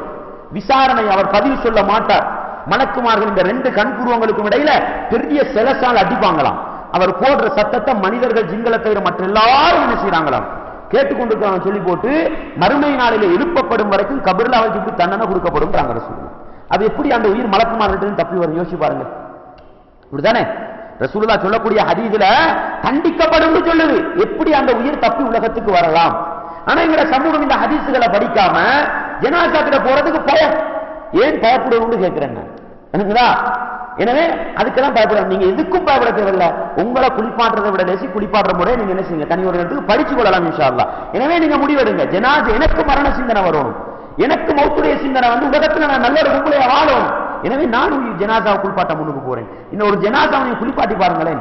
ஒரு ஜனாஸா உங்களுக்கு அந்த சிந்தனை மிச்சம் ஆளுக்கு இருக்கும், விளங்கிட்டா உங்களுக்கு. எனவே அதுல நிறைய நன்மை இருக்குது. அடுத்ததாக கபன் செய்யறது. கபன் செய்யறதுக்கு வேண்டு வேறா தேவையா? தேவைப்படும். எப்ப தெரியுமா? எங்கட கஃனை நாங்க கஷ்டப்படுத்தி வச்சிருக்கிறோம். அப்படித்தானே? பெண்களுக்கு வேற மேலாடை உண்டு, கீழாடை உண்டு, முகத்துக்கு நிக்காப் உண்டு, எல்லாம் தைக்க போனா கஷ்டமா தான். டெய்லரெல்லாம் கூட்டிட்டு வரணும் கஃன் செய்யறதுக்கு. அப்படியெல்லாம் கஃனுக்கு இருக்குதா? எந்த நிபந்தனை? 3 துணி தான். ஒரு உடம்ப முழுக்க மறைக்கக்கூடிய 3 புடவை எடுத்து என்ன செய்ய வேண்டியதான்? மயத்தை சுத்த வேண்டியதான். ரசூலுல்லாஹ் கஃனை பத்தி ஆயிஷா நாயகி சொல்றாங்க, ரசூலுல்லாஹ்வுக்கு வெண்ணிற 3 துணிகளால் கஃனிடப்பட்டது. அதுல என்ன இல்ல? தலைப்பாக இல்ல, மேலாடை இல்ல, கீழாடை இல்ல, 3 புடவை தான். அபூதாவுல ஒரே ஒரு ஹதீஸ் வரும், பெண்களுக்கு 5 புடவை எடுக்கணும், அதுல மேலாட கீழாட தலைக்கு நிக்காபுல. அந்த ஹதீஸ் மொத்தமா என்ன? பலவீனமானது. எனவே 3 புடவை தான். பெரிய சிம்பிள் மேட்டர், பெரிய விஷயம் ஒன்றல்ல. எனவே மையத்தை முழுவதுமாக சுத்தக்கூடிய 3 புடவை எடுத்து மையத்தை நடுவுல வச்சு என்ன செய்றீங்க? சுத்துறீங்க. உங்களுக்கு சிந்தனை வருமா இல்லையா? நேத்து நான் எனக்கு உடுப்பாட்டி கொள்றேனே, இந்த பொம்பளை நேத்து அவ தானே உடுத்துக்கொண்டா, இன்னைக்கு வேற யாரோ உடுப்பாட்ட வேண்டி வருது. அப்படித்தானே? அதுவும் வெள்ள உடுப்பு உடுப்பாட வேண்டி வருது. நான் என்னென்ன அலங்காரமான உடுக்கிறேன். நாளைக்கு நானும் மௌத்தா போயிட்டா யாரோ ஒரு பொம்பளை தானே எனக்கும் உடுப்பாட்ட போறா. யோசனை வருமா வராத? கொஞ்சம் யோசிச்சு பாருங்க. அப்ப நாங்க செய்யக்கூடிய இந்த கஃன் எங்களுடைய வாழ்க்கையில் ஒரு மாற்றத்தை கொண்டு வரதுக்கு காரணமா இருக்குமா இல்லையா? ஏன் இதை விட்டு நாங்க விரண்டு ஓடணும்? ஏன் நாங்க இதை செய்யறதுக்கு வேறொரு பொம்பளைய கூப்பிடணும்? அதுக்கு ஏன் சமூகத்தில் ஒரு பொம்பளைய வச்சிருக்கணும்? குடும்பத்துல பொம்பளை இல்லையா? ஒவ்வொரு குடும்பத்திலும் பொம்பளைகள் இல்லையா ஒருத்தரை செட் பண்ணி வச்சு அவரை கூட்டிட்டு வரதுக்கு? எனவே இதெல்லாம் இஸ்லாத்துல இல்லாதது. எனவே நாங்க பழகணும், நாங்க குளிப்பாற்ற தைரியம் வரணும், கஃன் செய்ய பழகணும், கஃன் செய்யற தைரியம் வரணும். விளங்குதா உங்களுக்கு? எனவே இதன் ஊடாக இதான் ஜனாஸால கலந்து கொள்ளுங்கள், சத்தம் செய்யணும். விளங்குதா? எனவே இது போன்ற செயல்களின் மூலம் எங்கள்கிட்ட மாற்றம் வரலாம். பெண்கள் ஜனாஸா வீட்டுக்கு போனா ஜனாஸா தொலைலுமா இலதா? பெண்களுக்கு ஜனாஸா தொலைலுமா இலதா? என்னமோ ஜனாஸா தொழுகை எங்கட சமூகம் பாவம் மாதிரி நினைச்சுக்கிட்டு இருக்குது. பொம்புகளுக்கு பாவம் மாதிரி நினைச்சு. நான் கேட்கிறேன், நீங்க வாழ்நாள்ல ஒரு ஜனாஸாக்கு தொழுது இருக்கா? தொழுது இருக்கா? நீங்க மட்டும் தொழுது இருக்கிறீங்க. 2-3 பேர் மக்காவை விடுங்க. அது மக்கால யாருக்காக தொழுகிறாங்க? என்ன செய்வோம்? ஜமாத்துல தொழுதுட்டு வந்துடுவோம். நான் கேட்கிறேன், உங்களோட தனிப்பட்ட வாழ்க்கையில, உங்களோட ஊர்ல, உங்களோட குடும்பத்துல நீங்க ஒரு ஜனாஸால கலந்து கையை தூங்க பார்க்க 100 கொண்டும் இல்ல. விளங்குதா உங்களுக்கு? அப்ப சும்மா யோசிச்சு பாருங்களேன். ஆயிஷா ரலியல்லாஹு அன்ஹா ரசூலுல்லாஹ் மௌத்தா போய், ஆயிஷா ரலியல்லாஹுடைய காலத்துல ஒரு நபித்தோழர் மௌத்தா போயிடுறார். அவர ஜனாஸாவை தூக்கிக்கிட்டு பள்ளிக்கு முன்னால போறாங்க. போகக்கூடிய நேரத்தில் ஆயிஷா ரலியல்லாஹு அன்ஹா சொல்றாங்க, மையத்தை கொண்டாங்க, பள்ளிக்கு கொண்டாங்க, நாங்க தொழணும். உடனே என்ன செய்யறாங்க? ஆயிஷா உடற்பட செய்யத்தானே வேணும். உடனே பள்ளிக்கு கொண்டு போனாங்க. பள்ளியில ஜனாசா வைக்கிறதுக்குன்னு ஒரு இடம் இருந்தது. அந்த இடத்துல வச்சு பெண்கள் தொழுகிறாங்க. தொழுதுக்கு பிறகு கொஞ்சம் பேர் குசு குசுன்னு கதைப்பாங்க. இன்றைக்கும் நாங்க குர்ஆனை பேசும்பொழுது ஒரு சாலர் கதைப்பாங்க தானே, என்னடா புதுசா செய்யறானுங்க, என்னடா வித்தியாசமா செய்யறானுங்க, என்னடா கூட்டுறானுங்க, என்னடா குறைக்கிறானுங்க, இது மாதிரி கதை அன்றைக்கே போகுது. இதை பார்த்து போல ஆயிஷா நாயகி சொல்றாங்க, உங்களை விட சிறந்தவர் யாரு? ரசூலுல்லாஹ் இருக்கும் பொழுது நாங்க சஹலுக்கும் சுஹைலுக்கும் இந்த பள்ளியில ஜனாதா தொழுது இருக்கிறோம். எனவே நாங்க தொழுவோம் சொல்லி தொழுது போட்டுதான் என்ன செஞ்சாங்க. எனவே உங்களோட வாப்பா உங்களோட உம்மா மௌத்தா போன உங்களுக்கு தொழிலுமா இல்லதா? உங்களோட வீட்டுல வச்சு நீங்க தொழுவுங்க. பெண்கள் தொழுது போட்டு மையத்தை கொடுங்க, தாராள அனுமதி இருக்குது. புகாரில வர ஹதீஸ் விளங்குதா உங்களுக்கு? எனவே தொழுகையின் ஊடாக எங்களுக்கு ஒரு சிந்தனை வருமா இல்லையா? நான் கேட்கிறேன், ரசூலுல்லாஹ் என்ன சொல்றாங்க? அஹ்லிசு லஹு துஆ, நீங்க மையத்துக்காக முழுக்கவும் தொழுகையில துஆ கேளுங்க. உங்களுக்கு ஜனாஸா தொழுகையில ஓதுற துஆவே பாடம் இல்லையா? அப்படிதானே? அந்த நியத்தும் தெரியுமா? தெரியா? லுகர் அஸர் துஸல்லி வரது துரி அல்பாரக்கா தெரியும், ஜனாஸாக்கு நியத்தும் இல்ல, நாங்க அந்த நியத்தும் தெரியாம இருக்கும். அப்படிதானே? அந்த அளவுக்கு தொடர்பு இல்லை. அப்ப ஒரு மனுஷனுக்கு நாங்க கேட்கிற கடைசி கட்ட துஆ எது தெரியுமா? உணர்வு பூர்வமா கேட்கிற கடைசி கட்ட துஆ கபர் அடியில. அதுக்கு முன்னால கேட்கிற தொழுகையில தான். தொழுகையில நாங்க கேட்டிருக்கோம். எங்கட வாப்பாவுக்கு கேட்டோமா? எங்கட உம்மாக்கு கேட்டோமா? யோசி பாருங்க நீங்க. அல்லாஹும்ம மக்ஃபிர் லஹு வர்ஹம்ஹு வஆஃபிஹி வஅஃபு அன்ஹு வஅக்ரிம் நுஸுலஹு ரசூலுல்லாஹ் கேட்ட இந்த துஆவை எங்கட புள்ளைகளுக்காக கேட்டிருக்கிறோம். கொஞ்சம் யோசி பாருங்க நீங்க. இப்படிதானே? அந்த அளவுக்கு ஏன் இந்த ஹதீஸ்ல படிக்காததுனால அது என்னமோ ஒரு செய்தியா நினைச்சுக்கிட்டு இருக்கிறாங்க. யாரும் சொல்லிக் கொடுக்கறதும் இல்ல, பெண்கள் படிக்கணும் ஆசைப்படுறதும் இல்ல. எனவே உங்களுக்கு ஜனாசா கடமைகள் உண்டா, அதையும் என்ன செய்யலாம். எனவே இதையும் நாங்க செய்யலாம். அதனூடாக என்ன வரும்? நேற்று வரைக்கும் அவவா தொழுத பொம்பளை இன்னைக்கு யாரோ தொழுவிச்சுட்டு போறாங்க பாருங்க, ஒரு சிந்தனை வருமா இல்லையா? எனவே இதெல்லாம் எங்கட வாழ்க்கையில வர மாற்றம் வரதுக்கு ஒரு காரணமாக இருக்க போகுது. அதே போன்றுதான் அடக்கம் செஞ்சா அந்த தொழுவிச்சு முடிஞ்சா அடுத்த அடக்கம் செய்யும். இதை பொறுத்த வகையில உம்மு அத்தியா ரலியல்லாஹு அன்ஹா அவங்க சொன்னாங்க, நுஹீனா அனித்திபாஇல் ஜனாயிஸ். அவங்க சொன்னாங்க, ஜனாசாக்களை பின்தொடர்ந்து செல்வதை எங்களுக்கு தடுக்கப்பட்டது. அது நேரடி ஹதீஸ் வருது. என்ன சொல்றாங்க? ஜனாசாவுக்கு பின்னால போறது எங்களுக்கு தடுக்கப்பட்டது. பலம் யுஹ்சன் அலைனா, ஆனா வன்மையாக தடுக்கப்படவில்லை. ஹராம் என்ற அளவுக்கு ரசூலுல்லாஹ் என்ன செய்யல, சொல்லல. வராம இருக்கிறது நல்லம். பெண்களை பொறுத்தவரை கொஞ்சம் பலவீனமானவங்க. அப்படித்தானே? மையவாடியில போய் மையத்தை அடக்கவும் விட மாட்டாங்க. கடைசி சில வீடுகளை பார்க்கலாம், மையத்தை தூக்க விட மாட்டாங்க. அது மாதிரி ஒரு நிலைமை வந்துடலாம். அதனால அதுல ஹதீஸ்ல வருது, ரசூலுல்லாஹ் மையவாடிக்கு பெண்கள் மையத்தை தொடர்ந்து போறதை தடுத்தாங்க. ஆனா வன்மையாக என்ன செய்யல, ஹராம் பெரும்பாவம் அளவுக்கு என்ன செய்யல, தடுக்கல. புகாம இருக்கிறது என்ன நல்ல விளங்கிட்டா உங்களுக்கு? ஏண்டா உங்களுக்கு பார்க்கலாம், ரசூலுல்லாஹ்வுடைய காலத்திலேயே ஒரு பெண்மணி மையவாடியில் உட்கார்ந்து அழுது கொண்டிருக்கிறான். இந்த ஹதீஸ் நீங்க படிச்சிருப்பீங்க, புகாரில வாரது. ரசூலுல்லாஹி ஸல்லல்லாஹு அலைஹி வஸல்லம் கடந்து போற நேரத்துல அந்த பெண்மணி அழுகுறத பார்த்து போட்டு, பெண்ணே பொறுமையாயிரு, அழாதேன்னு சொல்றாங்க. இது ரசூலுல்லாஹ் தான் சொல்றாருன்றது தெரியாத அந்த பொம்பளை எங்கட பாசல சொன்ன, போங்கப்பா போறதுக்கு, உங்களுக்கு வந்தாதானே தெரியும் அப்படின்ற மாதிரி, இலை தண்ணி உங்களுக்கு இந்த நீங்க என்ன விட்டு போயிருங்க, உங்களுக்கு இந்த பிரச்சனை வரலன்னு சொல்றான். பொருள்தான் அவருக்கு விளங்க வருது, ரசூலுல்லாஹ் தான் இந்த வார்த்தையை சொன்னாங்க. அப்ப அந்த பொம்பளை போய் என்ன செய்யறாங்க, ரசூலுல்லாஹ் சொல்றாங்க, அல்லாஹ்வின் தூதரே நீங்க அல்லாஹ்வோட தூதர்னு தெரியாம சொல்லிட்டேன். ரசூலுல்லாஹ் சொன்னாங்க, பொறுமைன்றது எங்க வரணும், முதல் கட்டத்துல வரணும். உன்னோட குடும்பமுத்தவர் இறந்திருப்பாங்கன்றது மெய்.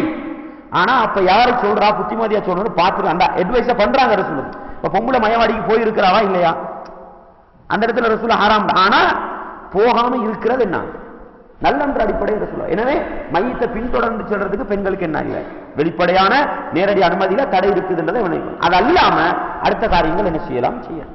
அடுத்ததாக எங்களை குடும்பத்தில் ஆண்கள் இருந்தால் அவர்கள் தாராளமாக ஜனாசால் என்ன செய்யலாம், கலந்து கொள்ளலாம். எங்கட புள்ளகளை அனுப்பி வைக்கலாம். ரசூலுல்லாஹி ஸல்லல்லாஹு அலைஹி வஸல்லம் சொல்றாங்க பாருங்க இந்த ஹதீஸ, மனித்தப ஜனாஸத முஸ்லிமின், யாராவது ஒருத்தர் ஒரு முஸ்லிமுடைய ஜனாசாவில் பின்தொடர்ந்து சென்று ஈமானன் வஹ்திசாபன், ஈமானன் வஹ்திசாபன், நன்மையை எதிர்பார்த்தவராகவும் ஈமான் கொண்ட நிலையிலும், இந்த ரெண்டு நிபந்தனை எல்லாத்துக்கும் வரும். எங்கள்கிட்ட சிறுக்கு கலந்திருந்தா நன்மை கிடைக்காது, எந்த அமலுக்கும் நன்மை கிடைக்காது. சிறுக்கு கலந்திருந்தால், சிறுக்குண்டா என்னன்னு உங்களுக்கு நாங்க சொல்லி இருப்போம். அதே போல இஹ்திசாபன், அல்லாஹ்விடத்தில் நன்மையை எதிர்பார்த்து போயிருக்கணும். தலையை காட்டிட்டு வாரத்துக்கு, குடும்ப உறவை பேணிக் கொள்றதுக்கு போகாட்டி சரியில்லையே, இதுக்கெல்லாம் போனா நன்மை கிடைக்குமா, கிடைக்காது. விளங்குதா? நாம் போற ஒரு முஸ்லிமிட மையத்துக்கு போற ஒரே நோக்கம் அல்லாஹ்ட்ட என்ன கிடைக்கும். இப்படி போனா பகான மாஹு ஹத்தா யுஸல்லிய அலைஹா, ஹத்தா யுஸல்ல அலைஹா, அந்த மையத்துக்காக தொழுவிக்கப்படும் வரையில் இருக்கிறார். ரெண்டு விஷயம் நடக்கும்.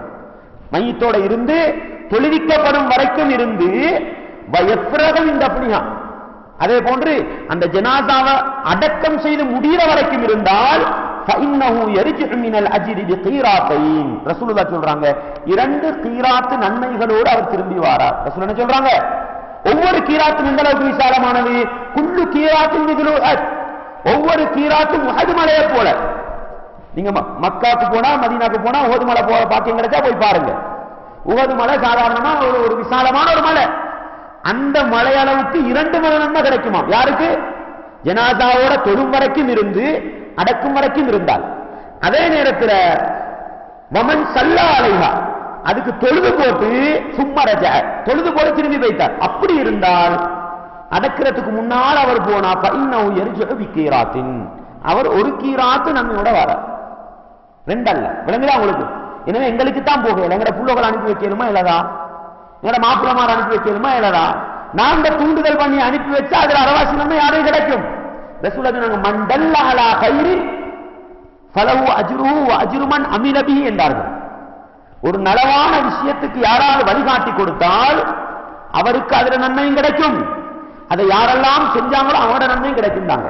உங்களுக்கு பெண்களுக்கு புகையலாது, ஆனா நீங்க உங்களோட புள்ளை உருப்பாட்டி அனுப்பி வச்சீங்க, அந்த புள்ள போனதுல நன்மை உங்களுக்கு மொத்தமா கிடைக்குமா இல்லையா? புள்ளைக்கும் கிடைக்கும், உங்களுக்கு கிடைக்குமா இல்லையா? உங்களோட மாப்பிள்ளைய புஷ் பண்ணி அனுப்பி வச்சீங்க, கிடைக்குமா இல்லையா? எனவே இப்படி ஒரு வேலையை செய்வோம் நாங்க. விளங்குதா உங்களுக்கு? எனவே இப்படி ஒரு வேலை செய்யும். எங்கள்கிட்டையும் மாற்றம் வந்து எங்க கணவன் மாற்றையும் என்ன செய்யறது, மரண சிந்தனை வந்து நல்ல ஒரு மாற்றம் வார்த்தைக்கு அது காரணமாக இருக்கும். எனவே இதை இஸ்லாம் ஒரு பொது கடமையாக வச்சு எல்லாரும் செய்யக்கூடிய ஒரு நிலைமையில வச்சு இப்படி பாக்கியங்கள் இருக்கிறதுனாலதான் அப்படி வச்சிருக்கிறதுனால நாங்கள் என்ன செஞ்சு கொள்ளணும், தெளிவாக விளங்கிக் கொள்ள வேண்டும். அதே போன்று பாருங்கள், இது புகாரில 47வது ஹதீஸா வருது. இன்னும் நிறைய இடங்கள் இந்த ஹதீஸை பார்க்கலாம். சஹாபாக்களுக்கு இருந்த ஆர்வத்தை பாருங்க.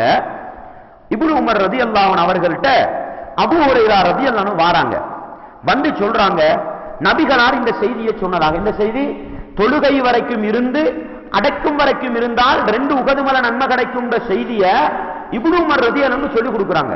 இப்னு உமருக்கு இப்படி ஒரு ஹதீஸ் இருக்கிறதா தெரியாது. அவருக்கு தெரியும் ஒரு உகதுமல நன்மை கிடைக்கும்ன்றது தெரியும்.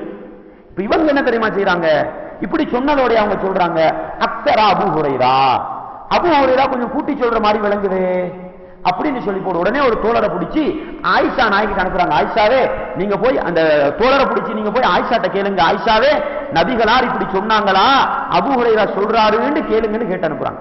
போய் கேட்டதோட ஆயிஷா நாய் சொல்றாங்க, அபூ ஹுரைரா உண்மையத்தான் சொல்றாரு. சொன்னதோட இப்னு உமர் ரலியல்லாஹு அன்ஹு என்ன தெரியுமா சொன்னாங்க, லக்கது ஃபர்ரத்னா ஃபீ கராரித கஸீரா, நாங்க நிறைய கீராத்துகளை இழந்துட்டோமே. இப்படிதானே? இந்த ஹதீஸ் தெரியாததனால நிறைய மையத்திற்கு போய் என்ன தொழுதுட்டு வந்திருப்பாங்க, அடக்குமுறைக்கு இருந்திருக்க மாட்டாங்க. அப்ப எத்தனை கீராத்து இழந்திருப்போம், கவலைப்படுறாங்க. இன்றைக்கு எங்களுக்கு இந்த ஹதீஸை தெரிஞ்சுக்கொண்டு நாங்க என்ன செய்யறது இல்லை, போட்டி போடுறது இல்லை. அந்த சஹாபி இருந்த பல ஆர்வத்தை பாருங்க. ஒன்று, ரசூலுல்லாஹை பத்தி ஒரு சஹாபி தான் சொல்றாரு, தனக்கு தெரியாத ஒரு செய்தியை சொல்றாரு. உடனே ஆயிஷா கிட்ட அனுப்பி உறுதிப்படுத்தி கொண்டாங்களா இல்லையா? இன்றைக்கு முஸ்லிம் சமூகம் எப்படி இருக்கும் யோசிச்சு பாருங்க. இன்றைக்கு முஸ்லிம் சமூகம் எப்படி இருக்குது? ரசூலுல்லாஹ் சொன்னான்னு சொன்னா எல்லாம் சரி, இப்படிதானே? கால ரசூலுல்லாஹ் வந்தா போதும் அது ஹதீஸ் தான். மௌலவி சொன்னா சரி. அடே அபூ ஹுரைரா ரலியல்லாஹு அன்ஹு ஒரு செய்தியை சொல்றாங்க, அவங்க ஹதீஸ் கலையில மிகப்பெரிய சஹாபி. இப்னு உமர் அதை ஏற்க மறுக்கிறார். ஆயிஷானை உறுதிப்படுத்தின பிறகு ஆதாரம் பலமான பிறகு என்ன செய்யறார், எடுக்கிறார். இன்றைக்கு நாங்க எப்படி இருக்கிறோம் பாருங்க. நமக்கு இந்த ஹதீஸா சஹீஹ் லைஃப் எல்லாம் உண்டுதான், அப்படி போற காலம் இது. ஆனா அந்த சஹாபாக்கள் ஒரு சஹாபி சொல்கிற பொழுது எந்த அளவு கவனமா பேணுதலா இருந்தாங்கன்னு பாருங்க. இப்படிதானே? இதுல எக்ஸ்ட்ரா ஒரு செய்தி, எங்கள்கிட்ட இந்த பேணுதல் வரணும். யாராவது ஒருத்தர் ரசூலுல்லாஹ் சொன்னான்னு ஒரு செய்தியை சொன்னா எங்களுக்குள்ள குறைஞ்ச கடமை என்ன தெரியுமா? புகாரில வருதா முஸ்லிம்ல வருதா அபூதாவுல என்ன கிதாபுல வருதுன்னு சொல்லுங்க போதும், அடுத்த எங்களுக்கு பார்த்துக் கொள்ளலாம். அதை பார்க்காம மொட்டையா ரசூலுல்லாஹ் சொன்னாங்கன்னு சொன்னதுக்காக நாங்க கண் பொத்திக்கு எடுக்க கூடாது. விளங்குதா? சஹாபாக்கள் நிறைய இருக்குது, அது அந்த அளவுக்கு கவனமா இருந்திருக்கிறாங்க. அது எக்ஸ்ட்ரா ஒரு பயனுள்ள செய்தின்றதுனால இந்த இடத்துல நான் பதிவு செஞ்சு கொள்றேன். எனவே சஹாபாக்கள் ஒரு ஹதீஸ் வந்துட்டால் அது உறுதிப்படுத்துறவங்களா இருந்திருக்கிறாங்க. ரெண்டாவது, இந்த ஹதீஸ படிச்சதோட வந்த கவலையை பாருங்க. நாங்க எத்தனை கீராத்துகளை இழந்துட்டோம்னு கவலைப்படுறாங்க. அப்படிதானே? அப்ப எங்களுக்கும் வரணும், ஒரு நன்மையான ஒரு விஷயத்தை இழந்துட்டால், ஒரு நன்மையை செய்யற சந்தர்ப்பம் இல்லாம போயிட்டா எங்களுக்கு கவலை வரணும். உங்களுக்கு தெரியும், நம்ம சும்மா ஒரு செய்தியை சொல்றேன், இந்த இடத்துல ஒவ்வொரு புதன்கிழமையும் கிளாஸ் நடக்குதுன்றது சாதாரணமான ஆட்களுக்கு தெரியுமா இல்லையா? சாதாரணமான ஆட்கள். நாங்கள் ஏற்கனவே சொல்லியிருக்கிறோம், நபிகளாருடைய காலத்தில் பெண்மணிகள் எந்த அளவுக்கு ஆர்வம் காட்டினார்கள். நபிகளாட்ட வந்து சொன்னாங்க, அல்லாஹ்வின் தூதரே, ஆண்கள் எல்லாம் மார்க்கத்தை படிச்சு படிச்சு முன்னேறாங்க, பெண்களாக எங்களுக்கு சந்தர்ப்பம் இல்லையே, எங்களுக்கு ஒரு நாள் ஒதுக்கிட்டாங்க, நாங்க வந்து மார்க்கத்தை படிக்கணும். பெண்கள் தான் நபிகளாட்ட வந்து கேட்டு எடுத்துட்டு போனாங்க. இன்னைக்கு பெண்கள்கிட்ட ஆர்வம் இல்லைன்னு பார்த்து நாங்க ஏற்பாடு பண்ணி செஞ்சா இதுக்கு வரணும்ன்ற ஆசை வருதா? கொஞ்சம் யோசிச்சு பாருங்க. சிறப்பு இருக்குது, அறிவை தேடுறதுக்கு சிறப்பு இருக்குது, மார்க்கத்தை படிக்கிறதுக்கு சிறப்பு இருக்குது. ஒரு நாளையில கவலை வந்திருக்கும், அடே ஒவ்வொரு புதன்கிழமை கிளாஸ் நடக்குது, ஒன்றுக்குமே போற சான்ஸ் இல்லையே, அப்படித்தானே கவலை. அந்த சஹாபாக்களுக்கு இந்த கவலையை பாருங்க, அப்படித்தானே? நீங்க ஒவ்வொருத்தரும் யோசிப்பாங்க, இந்த இடத்துக்கு வாரதனா எத்தனை விஷயத்தை நீங்க படிக்கிறீங்க, அப்படித்தானே? ஏதோ ஏதோ ஒரு மாற்றம் கிடைக்குதா இல்லையா? ஒரு நல்ல விஷயத்தை கேட்கிற, படிக்கிற, வாழ்க்கையில் அமல்படுத்துற பாக்கியம் கிடைக்குதா இல்லையா? அப்ப இது தவறி போன எங்களுக்கு கவலை வரணுமா இல்லையா? அப்படிதானே? இந்த கிழமை கிளாஸுக்கு வந்தீங்க, அடுத்த கிழமை நீங்க உண்மையிலே குர்ஆனை படிக்கிறார்கள், உங்களோட மனசு என்ன தெரியுமா சொல்லணும்? இந்த கிழமை கிளாஸுக்கு போகல ஒரு கவலை வரணும். என்னமா உங்களுக்கு வேலை வச்சு வந்துருக்கு, நல்லா குற்றம் பிடிக்க மாட்டான், ஆனாலும் கவலை வரணுமா இல்லையா உள்ளத்துல? அந்த சஹாபிக்கு இந்த கவலையை பாருங்க, விளங்குதா? எனவே இது புகாரி முஸ்லிம்ல வர ஹதீஸ். எனவே ஒரு ஜனாசால கலந்து கொண்டால் இப்படிப்பட்ட நன்மை இருக்குது. அடுத்ததாக நீங்க பார்க்கலாம், நீங்க ஜனாசா வீட்டுல பார்த்திருப்பீங்க, மையத்தை தூக்குறதுக்கு முன்னால என்ன செய்வாங்க?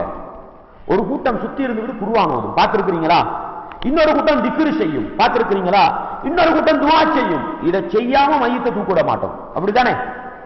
இதை செய்யாம மையத்தை தூக்கிட மாட்டோம். அன்பான இஸ்லாமிய சகோதரர்களே, உங்களுக்கு நான் கட்டாயம் சொல்லித்தான் இஸ்லாமிய உம்மத்திர நிலம் என்ன, முஸ்லீம்களுடைய நிலம் என்ன. சமீபத்தில் ஒரு கிழமைக்கு முன்னால மடவளையில ஒரு குர்ஆனை பேசக்கூடிய சகோதரர் தான் வாப்பா மௌத்தாவும் கூட அவர் வெளிப்படையா கலிமாவை சொல்லிட்டு மௌத்தா போயிருக்கிறார். அப்ப அவங்களோட குடும்பம் தௌஹீதுக்கு சம்பந்தம் இல்லாத குடும்ப உறவுகள் எல்லாம் சொல்லி இருக்கிறாங்க. அவர் கலிமாவை வெளிப்படையா சொல்லிட்டு தானே மௌத்தா போனாரு. எனவே அவரை முறையா அடக்குங்க. எல்லாம் தௌஹீதுக்கு இல்லாதவங்க குடும்ப உறவுகள் கூட சொல்லி இருக்கிறாங்க. சொன்னதோட மகன் என்ன செஞ்சிருக்கிறார், நான் ஏண்ட வாப்பட மையத்தை முறையா அடக்கணும் உண்டு, குளிப்பாட்டி கபான் எல்லாம் செஞ்சு இப்ப மையத்தை தூக்க போறாங்க. தூக்குற நேரம் மடவள பள்ளி நிர்வாகத்திலிருந்து ஒருத்தர் வந்திருக்கிறார், பெரிய ஆச்சார், பெரிய பணக்காரா. வந்து என்ன சொல்றாரு, ஊர் வளமே மீறி ஒன்றும் செய்யப்படா, ஊர் வளமையை செஞ்சுதான் மையத்தை தூக்க விட மாட்டேன்றார். உடனே அந்த மகன்காரர் போய் அவர்கிட்ட போய் சொல்றாரு, நாங்க ரசூலுல்லாஹ் செஞ்சதை தானே செஞ்சு அடக்குறோம், எங்களை சும்மா விடுங்களேன்.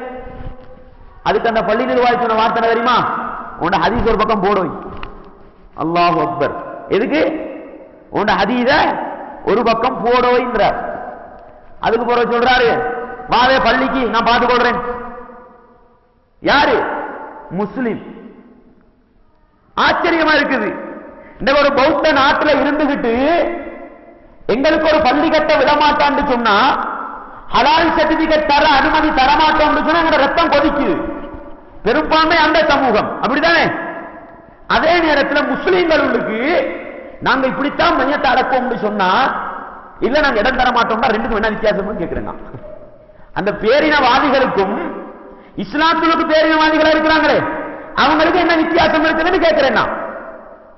பள்ளி உள்ளுக்கு சரி, பள்ளி உள்ளுக்கு மையத்தை கொண்டு போனா உங்களுக்கு தெரியும், பள்ளியை போயிருக்க மாட்டீங்க. கொஞ்ச நேரம் குளிசூடா குள்ளாவது அப்படியே ஒதுக்கிட்டு இருப்பாங்க. அதுக்கு பிறகு தொழுவிப்பாங்க. தொழுவிச்சு போய் சந்தூக்க தூக்குவாங்க, தூக்க மாட்டாங்க. அதுக்கு பிறகு சுத்தி இருக்கு ஒரு யாசின், ஒரு துவா. ரசூலுல்லாஹ் செஞ்சாங்களா? நான் கேட்கிறேன். ரசூலுல்லாஹி ஸல்லல்லாஹு அலைஹி வஸல்லம் அவங்க வீட்டிலிருந்து சந்தூக்க தூக்குறதுக்கு முன்னாலேயோ பள்ளியில இருந்து சந்தூக்க தூக்குறதுக்கு முன்னாலேயோ ஏதாவது ஒரு திக்ரு, ஸலவாத், துவா செஞ்சாங்களா? கேட்டு பாருங்களேன். ஒரு ஹதீஸ் ஆதாரம். அதுக்கு போற உடனே உங்களுக்கு தெரியும், மடவளையில பெரிய ஒரு ஆளி புர்ஹான் மௌலவி, அப்படித்தானே? ஜம்மியத்துல் உலமா உபத்தலைவர்கள் ஒருத்தர் எங்கட வதூர் மௌலவி போயிருக்கிறார். அங்க நின்றுட்டு கோல் அடிக்கிறார். மௌலவி இப்படி ஒரு பிரச்சனை வந்துட்டது, என்ன செய்யறது? ஊர்வலம் அப்படித்தான் செய்யணும், போன கட் பண்றார். ஊர்வலம் அப்படித்தான் செய்யணும், போன கட் பண்றார். யாரு? இன்னைக்கு ஹலால் பிரச்சனை போகுது, எந்த ஜமியத்துலமா பேசிக்கிட்டு இருக்கோ அந்த ஜமியத்துலமா அங்கத்தவர். அல்லாஹ் ஒரு ஆச்சரியமா இருக்குது. ஏன் ஒரு இஸ்லாமிய சமூகம் ஏன் இப்படி போக வேண்டும்? நபிகளார சுன்னாவை செய்யறதா, ஊர்வலமையை செய்யறதா? அப்ப நீங்க பாருங்க, மையத்தை தூக்குறதுக்கு முன்னால துவா, ஸலவாத்து, திக்ரு, யாசீன், குர்ஆன் தமாம் எல்லாம் நடக்குது. ரசூலுல்லாஹ்க்கு தான் குர்ஆன் இறங்குச்சு. உங்களோட சகோதரனுக்காக நீங்க துஆ கேளுங்கன்னு ரசூலுல்லாஹ் தான் சொல்லி தந்தாங்க. விக்ர காட்டி தந்தது ரசூலுல்லாஹ். ஸலவாத் இப்படித்தான் சொல்லணும்னு ரசூலுல்லாஹ் தான் சொல்லி தந்தாங்க. ஏன் இப்படி எல்லாம் சொல்லி தந்த ரசூலுல்லாஹ்வுக்கு மையத்துக்கு பக்கம் நின்னு செய்ய கிடைக்கல? மறந்தாங்களா ரசூலுல்லாஹ்? அல்லது ரசூலுல்லாஹ் செஞ்ச சஹாபாக்கள் என்ன செஞ்சாங்களா? மறைச்சிட்டு போனாங்களா? யோசிச்சு பாருங்க. அதுக்கு ஒரு சந்தூக்க தூக்கினா ரசூலுல்லாஹ் என்ன சொன்னாங்க? நீங்கள் மையத்தை பெட்டியில் வைத்து அந்த ஜனாசாவை சுமந்து விட்டால் அஸ்ரிஉ பில் ஜனாசா, ஜனாசாவை அவசரமா கொண்டு போங்க. அந்த நேரத்தில் சொல்றாங்க, நல்ல மையத்தாக இருந்தா அது செஞ்ச நல்லதின் பக்கம் கொண்டு போறீங்க, கெட்டதா இருந்தா ஏன் நீங்க தோல்ல வச்சுக்கிட்டு கொண்டு போய் அவசரமா வைங்களேன். இன்னொரு ஹதீஸ்ல சொல்றாங்க, நல்ல மையத்தா இருந்தா சொல்லுதாம் அவசரப்படுத்துங்கோ அவசரப்படுத்துங்கோன்னு சொல்லுதாம். ஏன் அவர் போறது நல்ல இடத்துக்கு தானே. கெட்ட மையத்தா இருந்தா புலம்புதான், எங்க கொண்டு போறீங்க எங்க கொண்டு போறீங்கன்னு கேட்கலாம். இந்த அளவுக்கு ஜனாசாவுடைய புலம்பலை சொல்லி தந்த ரசூலுல்லாஹ்க்கு சந்தூக்க தூக்கினா ஸலவாத்து சொல்லணும்னு சொல்லி தர மறந்தாங்களா? இந்த முஸ்லிம் சமூகத்துல பிரச்சனை என்னன்னு கேட்கிறேன் நான். மையத்து வீட்டுல கல்யாண வீட்டுல தான் பிரச்சனை, எல்லாம் இஸ்லாத்தில் இல்லாததுக்கு. சந்தூக்கு தூக்கோல ஸலவாத்து சொல்லாட்டி மையவாடியில் இடம் தர மாட்டோம். அல்லாஹ் அக்பர். அன்பான் இஸ்லாமிய பிரச்சனையை பாருங்களேன். இந்த அளவுக்கு ஜனாசாவுடைய ஒழுக்கங்களை சொல்லி தந்த ரசூலுல்லாஹ்க்கு எது மறந்து போச்சுதா? சந்தூக்க தூக்கினா என் மீது ஸலவாத்து சொல்ல வேண்டும், சந்தூக்கு தூக்கினால் அல்லாஹ்வை திக்ர் செய்ய வேண்டும், வாய் மூடி மௌனியா போகக்கூடாது சொன்னாங்களா? இவ்வளவுலாம் ஒழுக்கம் சொல்லி தந்த ரசூலுல்லாஹ் திக்ர் செய்யும்னு சொல்லலையே. இல்லாத ஒரு முறையில் ஒரு யூனிஃபார்மை கற்பிச்சு ஸ்ரீலங்கால எங்க போங்க அந்த திக்ர் தான் சொல்லுவாங்க. யாரப்பா காட்டி தந்தது? இஸ்லாத்துல யார் வணக்கத்தை உருவாக்குறது? அங்க போய் பள்ளியில கொண்டு போய் வச்சா திக்ர் ஸலவாத் அங்க நடக்குது. மையவாடியில கொண்டு அடக்கம் செஞ்சா உடனே என்ன? உடனே ஒரு பாத்தியா ஒரு யாசி தமாம். மையவாடியில ரசூலுல்லாஹ் என்ன சொன்னாங்க? உங்களுடைய வீடுகளில் நீங்கள் அல் குர்ஆனை ஓதுங்கள், உங்களுடைய வீடுகளை நீங்கள் மையவாடிகளா ஆக்காதீர்கள் என்று சொன்னார்கள். எந்த வீட்டில் சூரத்துல் பக்கரா ஓதப்படுமோ அந்த வீட்டில் சைத்தான் விரண்டோடுகிறான் என்று சொன்னார்கள். இந்த ஹதீஸ் என்ன சொல்லுது? உங்களோட வீட்டை நீங்க மையவாடி ஆக்காதீங்க, உங்களோட வீட்டில் நீங்க குர்ஆன் ஓதுங்க. என்ன விளங்குது உங்களுக்கு? எது மையவாடியோ அது குர்ஆன் ஓதுற இடம் அல்ல, எது வீடோ அங்கதான் குர்ஆன் ஓதுவோம். முஸ்லிம்ல வார ஹதீஸ் தெளிவா சொல்லுதா இல்லையா? மையத்தடைக்கு போட ரசூலுல்லாஹ் எதை தடுத்தாங்களோ அதை ஓதிட்டு வராங்க. அதுக்கும் பலவீனம், மிக பலவீனம் ஒரு ஹதீஸை காட்டுவாங்க. மையவாடியில சூரத்துல் ஃபாத்திஹா ஓதின, சூரத்துல் பக்கரா ஓதின, மிச்ச பலவீனமான ஹதீஸ் அது. எனவே நடைமுறையில இல்லாததை என் ஜனாசா கடமையில செய்யணும் நாங்க, இப்படிதானே? எனவே நன்றாக விளங்கிக் கொள்ளுங்கள், மையத்தை தூக்குறதுக்கு முன்னால் ஓதுற துஆவும் சரி, திக்ரும் சரி, ஸலவாத்தும் சரி, குர்ஆன் தமாமும் சரி, அல்லது மையத்தை தூக்கி கொண்டு போக போல ஓதப்படுகிற திக்ர் ஸலவாத்தும் சரி, அடக்கம் செஞ்ச பிற மையவாடியில் ஓதப்படுற திக்ர் ஸலவாத்தும் சரி, எல்லாம் நபி வழியில் இல்லாதது. ரசூலுல்லாஹ் என்ன தெரியுமா சொன்னாங்க? மையத்தை அடக்கம் செய்த பிறகு ரசூலுல்லாஹ் சொன்னது, இஸ்தக்பிரு லி அகீக்கும் ஃபஇன்னஹு அல்ஆன யுஸ்அல், உங்களுடைய சகோதரனுக்காக மன்னிப்பு தேடுங்கள். சலூலஹு தஸ்பீத், மலக்குமார்கள் கேட்கிற கேள்விக்கு சரியா பதில் சொல்ற நாவன்மையை கொடுக்க சொல்லி அல்லாஹ்ட்ட கேளுங்க, அவர் இப்பொழுது விசாரிக்கப்படுறார் ரசூலுல்லாஹ் சொன்னாங்க. இப்படி சொன்ன ரசூலுல்லாஹ்வுக்கு என்ன செஞ்சிருக்க? எல்லாம் வந்து உட்காருங்கப்பா நான் துஆ ஓத போறேன், எல்லாம் ஆமீன் சொல்லிட்டு போங்கன்னு சொல்ல இருந்துச்சு தானே? சொன்னாங்களா ரசூலுல்லாஹ்? இல்ல, நீங்க துஆ கேளுங்க என்று ரசூலுல்லாஹ் சொன்னாங்க. விளங்குதா? இந்த அளவு நடைமுறைகள் அழகாக இருக்கிற பொழுது, ஜனாசாவுடைய கடமைகள் தெளிவாக இருக்கிற பொழுது, இதையாவது முஸ்லிம் சமூகம் சரியா செய்யுதா? செய்யறவனையாவது செய்ய விடுதா? யோசிச்சு பாருங்க. எனவே அன்பான் இஸ்லாமிய சகோதரர்களே, தாய்மார்களே, சகோதரிகளே, ஜனாசாவுக்கு செய்ய வேண்டிய கடமைகள் குர்ஆனிலும் ஹதீஸிலும் தெளிவாக இருக்கிறது. எங்களுக்குரிய கடமைகளை நாங்க படிச்சு போட்டு அதை விட கூடுதல் கடமை இருக்கு தானே, அதையும் படிப்போம். எதுக்கு தெரியுமா? எங்கட ஆம்பளை புள்ளோளுக்கு சொல்லிக் கொடுக்கணும், எங்கட கணவன்மாருக்கு சொல்லிக் கொடுக்கணும், எங்கட சமூகத்துல வளர்ந்து வருகிற வாலிபர்களுக்கு சொல்லிக் கொடுக்கணும். முறை தெரியாததுனாலதான் மையவாடியில பிரச்சனை, பள்ளியில பிரச்சனை. விளங்குதா? யாருக்கு அடி? குர்ஆன் ஹதீஸ் அமுல்படுத்தினவனுக்கு. விளங்குதா?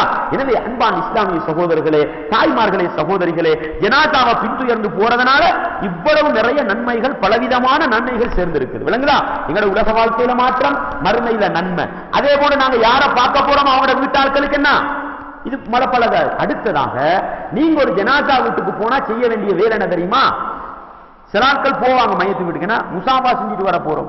என்னப்பா இது முசாஃபா? இது என்ன முசாஃபா? முசாஃபாவுக்கு ஒரு சந்திப்பு இருக்குதா?